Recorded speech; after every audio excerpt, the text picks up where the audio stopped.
Vi hænger ud og holder hånd. Hvis vi står sammen, knytter vi bånd. Hvor vi kommer fra, Vi hænger ud hvor vi kommer fra, og holder hånd. hvor vi kommer fra, Hvis vi står sammen, hvor vi kommer fra, hvor vi kommer fra. Der hvor vi kommer fra, en stor familie. Søstre og brødre, hvor der var aller vilje. Danmark, Nørrebro, Blok, Gasplads. 5 seje piger, som giver det gas. Vi holder sammen, uanset hvad der sker. Venner op for livet som de 3 musketerer. Hjælper hinanden i modgang. For uanset hvad vi gør, så gør vi det sammen. Vi hænger ud Hvor vi kommer fra, og holder hånd. hvor vi kommer fra, Hvis vi står sammen, hvor vi kommer fra, knytter vi bånd. hvor vi kommer fra. Vi hænger ud og holder hånd. Hvis vi står sammen, knytter vi bånd. Hvor vi kommer fra, Vi kan, sammen kan vi gøre det. Det er vores ud, og små det hos os selv. We can, you can, always can do it. نحن وانت سوا بنقدر. Vi kan, sammen kan vi gøre det. Det er vores ud, og små det hos os selv. We can, you can, always can do it. نحن وانت سوا بنقدر. Der er mere, hvor det kommer fra, så lyt nu. Hvis du hører det her i bilen, dyt nu. Mens du kører derudad mod solnedgang. Med tanker om dem som du har nær. Familie og venner, folk som du kender. Sammenhold, håb, et lys som vi tænder. Og hjælper hinanden i modgang. For uanset hvad vi gør, så gør vi det sammen. Vi hænger ud hvor vi kommer fra, og holder hånd. hvor vi kommer fra, Hvis vi står hvor sammen, vi kommer fra, knytter vi bånd. hvor vi kommer fra.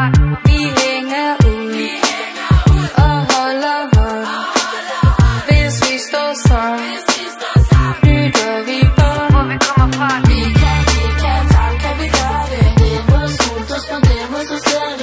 We can, you can, always can do it. نحن وانت سوا بنقدر. Vi kan, sammen kan vi gøre det. Det er vores ud, og små det hos os selv. We can, you can, always can do it. نحن وانت سوا بنقدر.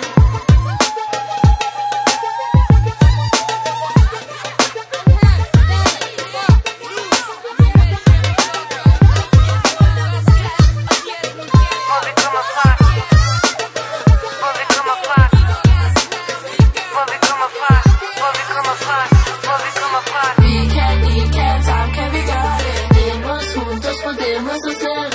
We can, you can, always can do it. نحن وانت سوا بنقدر. Vi kan, sammen kan vi gøre det. Det er vores ud, og små det hos os selv. We can, you can, always can do it. نحن وانت سوا بنقدر. Vi kan, sammen kan vi gøre det. Det er vores ud, og små det hos os selv. We can, you can, always can do it. نحن وانت سوا بنقدر. Vi kan, sammen kan vi gøre det. Det er vores ud, og små det hos os selv. We can, you can, always can do it. نحن وانت سوا بنقدر.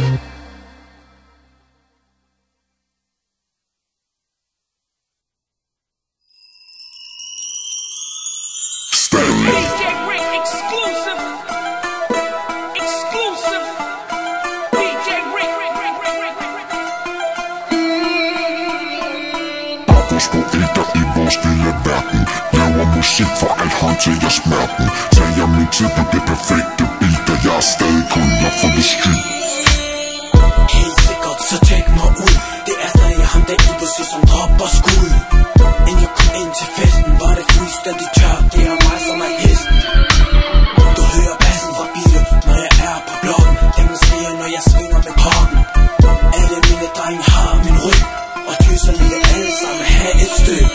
Livet fra baggården, flyt vejen af afskoven. Opfør dig ordentligt, eller bliv med i kravlgården. B.O. Ja, så koldt at du fryser. Uhyggeligt som i en gyser. Og på hver dag kører smarte biler. For stadig mit, det er derfor jeg smiler. Løft dine hænder, hvis du kan mærke det. Hvis ikke du kan, så skal du nok lære det. Baggrundspoeter i vores lille verden. Laver musik for at håndtere smerten. Tager min tid på det perfekte beat, og jeg er stadig kun nok for the street. Baggrundspoeter i vores lille verden. Laver musik for at håndtere smerten. Tager min tid på det perfekte beat, og jeg er stadig kun nok for the street. Tager ikke af navnet, jeg får mit spil. Laver damer, laver penge, laver 100 mil. easy. Baggården leverer på easy. Stadig kærlighed til gaden 22.00. Stadig beats, begge beat til dit dansekund. En leverer beats som mig. Tariq er navnet, jeg er så fucking sej. Og rim inkarneret, teksten ikke filtreret. Jeg har hånden på hjertet og ikke på geværet. Tak for besvær, men jeg klarer mig selv. Mit liv, mit hen, det vælger jeg selv. Bunden er noget, kigger kun nu mod toppen. Så kvisten CD, du kan få ned i shoppen. Det er Tariq og Ivo, der bomber på blokken. Og vi bliver ved, så jeg siger stop. Baggårdspoeter i vores lille verden. Laver musik for at håndtere smerten. Tager min tid på det perfekte beat, og jeg er stadig kun der for det skrig. Baggårdspoeter i vores lille verden. Laver musik for at håndtere smerten. Tager min tid på det perfekte beat, og jeg er stadig kun der for det skrig. Baggårdspoeter i vores lille verden. Laver musik for at håndtere smerten. Tager min tid på det perfekte beat, og jeg er stadig kun der for det skrig. Baggårdspoeter i vores lille verden. Laver musik for at håndtere smerten. Tager min tid på det perfekte beat, og jeg er stadig kun der for det skrig.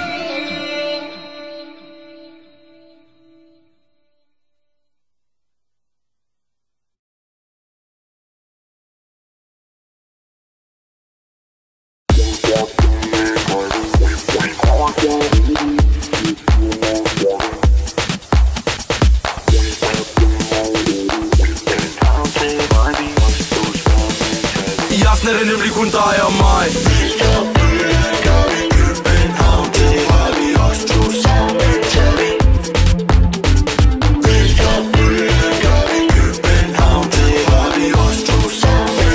I aften er det nemlig kun dig og mig. For jeg vælter byen, både i København og i Jylland og på Fyn. Sikkert kønsyn, du vælter i byen. Hun i vej op, slår jeg ned som et lyn. Og hun kan lide det, selvfølgelig kan hun det. Vil hun med hjem, så må hun sige til. Jeg er en mand, hun ikke kan modstå. Vi skal bare passe på. Hvad så der? Skal det være opstå? Jeg har kigget på dig. Kan ikke lade være med at glo. Nu er der kun en vej. Nu er der kun en vej. Nu er der kun en vej. I aften er det nemlig kun dig og mig.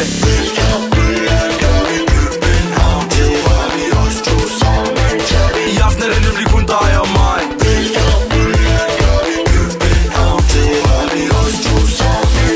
I aften er det nemlig kun dig og mig. Jeg er stadig på, badet i sved. Bliver ved til min krop gør led. Du kender det sikkert, ingen er som mig. Nu er der kun en vej, ja. Nu er der kun en vej. Kongen i byen, ingen er som mig. I aften er det nemlig kun dig og mig. Lad os vælte byen. Der er mig min skat. Står og kigger på mig. Det er os to i nat. Nu er der kun en vej. Nu er der kun en vej. Nu er der kun en vej. I aften er det nemlig kun dig og mig.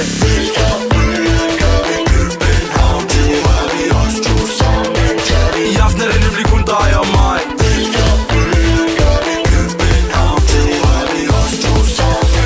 I aften er det nemlig kun dig og mig.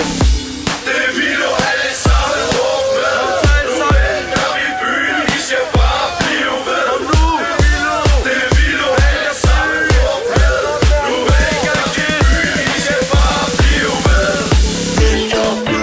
København, det var vi også to sammen. I aften er det nemlig kun dig og mig.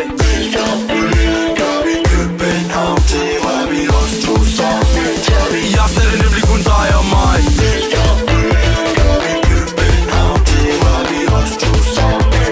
I aften er det nemlig kun dig og mig.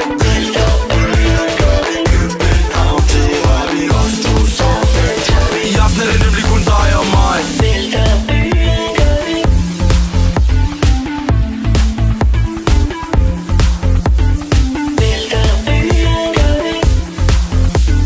I aften er det nemlig kun, i aften er det nemlig kun, i aften er det nemlig kun dig og mig.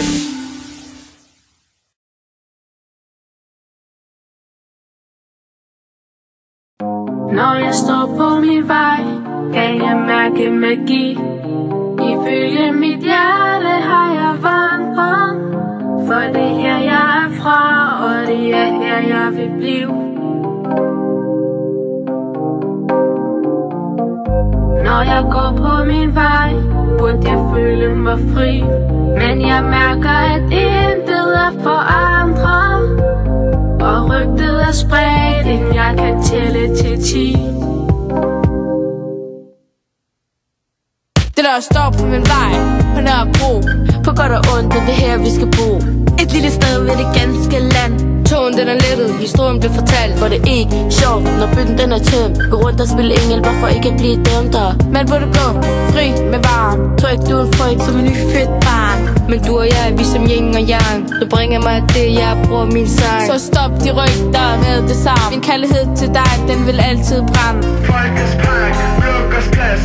Vi gemmer aldrig den tryghed vi fik. Men efterhånden fik vi frygten af mærk. Og rygtens plan vi kunne tælle til 10. Når jeg står på min vej, kan jeg mærke magi. Ifølge mit hjerte har jeg vandret. For det her jeg er fra, og det er her jeg vil blive. Folkets park, Blokkers plads. Vi gemmer aldrig den tryghed vi fik. Når jeg går på min vej, burde jeg føle mig fri. Men jeg mærker, at intet er forandret. Og rygtet er spredt, end jeg kan tælle til 10.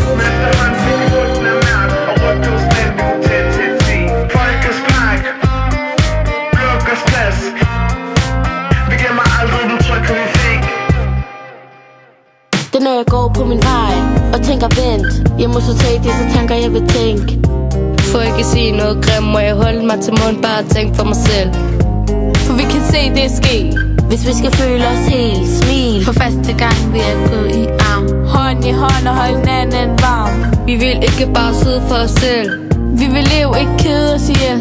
Og ikke bare snige rundt som en ninja. Og hele tiden passe på for ikke at få en sviner. Folkets park, Blokkers plads. Vi gemmer aldrig den tryghed vi fik. Men efterhånden fik vi frygten af mærk. Og rygtens plan vi kunne tælle til 10. Når jeg står på min vej, kan jeg mærke magi. Ifølge mit hjerte har jeg vandret. For det her jeg er fra, og det er her jeg vil blive. Folkets park, Blokkers plads. Vi gemmer aldrig den tryghed vi fik. Når jeg går på min vej, burde jeg føle mig fri. Men jeg mærker, at intet er forandret. Og rygtet er spredt, end jeg kan tælle til 10.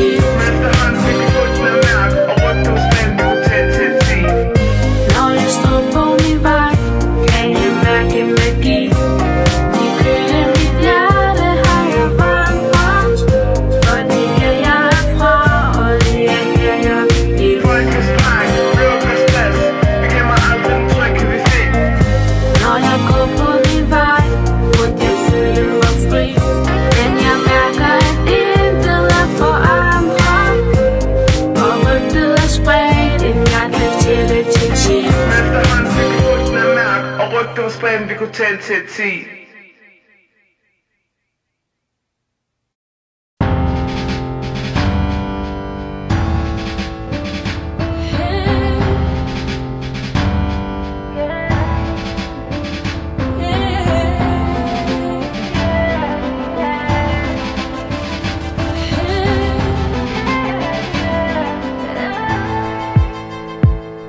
Respekt for os, vi tager alt på lige fod, ikke svin den til. Det stem eller tvært imod, vi er værd til at acceptere, respektere hinanden. Om det er mig, Jens, Stortroppen eller en helt anden. Forskellige religioner, det ser vi overalt. Det er butikker, centre eller på stationer. Vi udviser tolerance og betænder frygtighed. Det burde vi alle gøre, det kalder jeg barmhjertighed. Jens går i kirke, jeg tager i måske, det er måske på at virke den sidste enge. PCB, skal vi bede, skal vi bede? Kommer det til at ske? Kommer vi til at se, om vi kommer til at bede? Om det er sort eller hvidt, mørk eller lys, to modsætninger.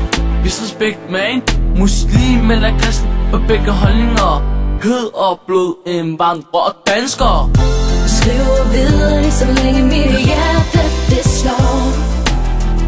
Vi kæmper videre indtil den sidste forstår.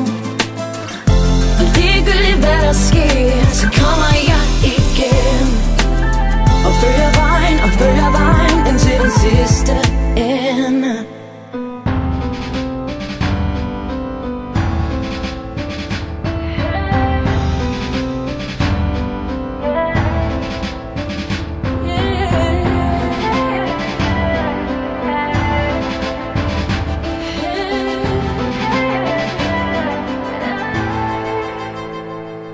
Jeg skriver videre lige så længe mit hjerte slår. Kæmper videre indtil den sidste forstår. Og ligegyldigt hvad der skal, så kommer jeg igen og følger vejen til den sidste ende. Jeg skriver videre lige så længe mit hjerte slår. Kæmper videre indtil den sidste forstår. Og ligegyldigt hvad der skal, så kommer jeg igen og følger vejen til den sidste ende. Respekt for os, respekter alt på lige fod. Respekterer du mig, respekterer jeg dig. På denne måde vil I følge den samme vej. Tro mig, det er respekten der viser os vejen. Følg den, og I følge den samme vej. For det handler kun om mig, men også om dig. Respekt, respekt, hvis respekt det handler om dialekter, ikke om dine fucking indtægter. Skriver videre lige så længe mit hjerte det slår. Jeg kæmper videre indtil den sidste forstår. Ligegyldigt hvad der sker, så kommer jeg igen og følger vejen indtil den sidste ende.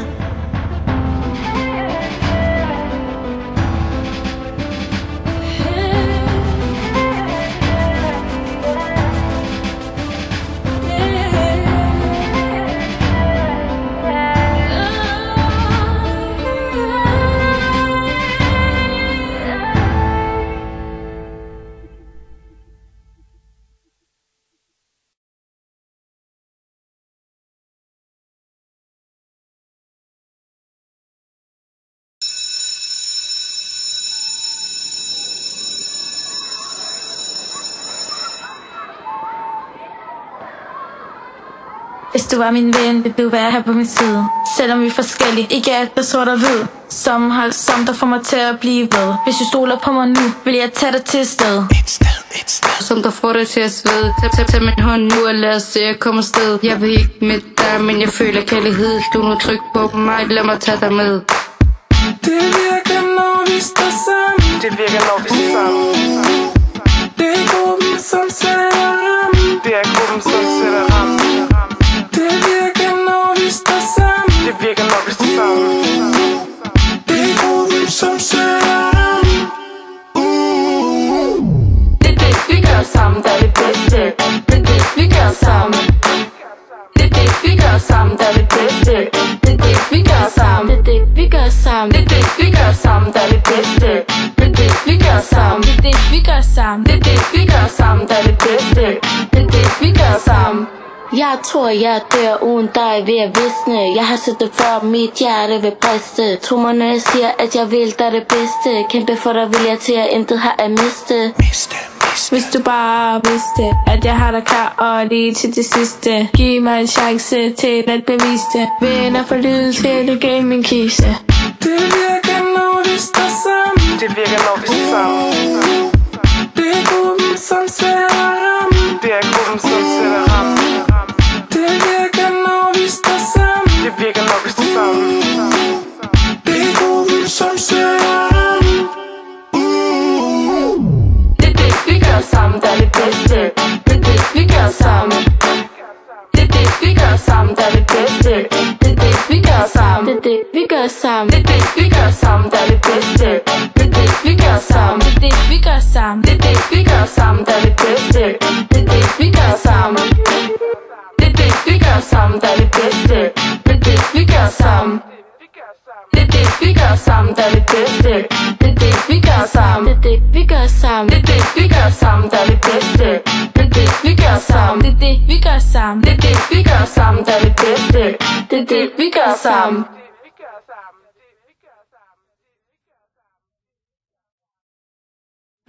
Lad mig gå herfra. Føler mig klar til at forlade dig. Har prøvet ting som de fleste ikke har. Lad mig gå herfra. Føler mig klar til at forlade dig. Har pakket tingene og klar til at komme væk. Det er sandheden som jeg ikke kan benægte. Alt for meget vægt har jeg båret på. Har du prøvet det samme? Som et slag på trommehinden. Tiden er et problemer som jeg ikke kan glemme. I mig selv jeg ikke kan finde. Vandrer i blind uden at vide hvor jeg ender hen. Fætter for min chakaletter. Jeg går ud og vandrer med andre. Glemmer afhængigheden af parter. skal lære at håndtere mig selv. En dyb indånding, ikke havne i et fæld. Ud af byen for en kort stund, med håndfladen holdt op mod min egen mund. Røg min smagsløg væk fra min tung. Det er bare fucked up, jeg må væk fra det onde.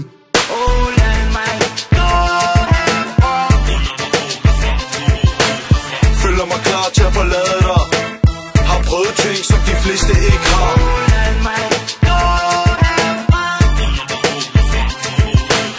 Føler mig klar til at forlade dig. Har prøvet ting, som de fleste ikke har. For jeg overvejer om igen, for det sted er inderst inde mit kære hjem. Prøver ikke at glemme følelsen af gaden. 13 bogstaver tatoveret på facaden. Mine nyrer, de er døv. Politiske holdninger får salg til at tøve. Æder blive trådt som en løv. Kongen er tonedøv. Kaster terninger og flere dårlige gerninger. Små vil være store, I vil så gerne lade det veje. Jeg er nemlig særlig klar, født på ny. Et produkt af min by, svæver højt på en sky. Er tilbage nu, hvor jeg har min plads. Tryghed, familie, palads af glas. Appetitten er tilbage, ingen smerte i mit hoved. Alting er godt, jeg er tilbage hos det gode.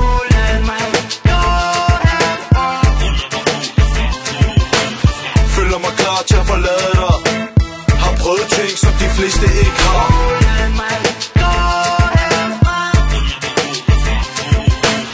Føler mig klar til at forlade dig. Har prøvet ting, som de fleste ikke har.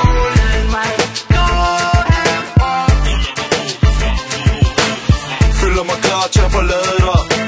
Har prøvet ting, som de fleste ikke har.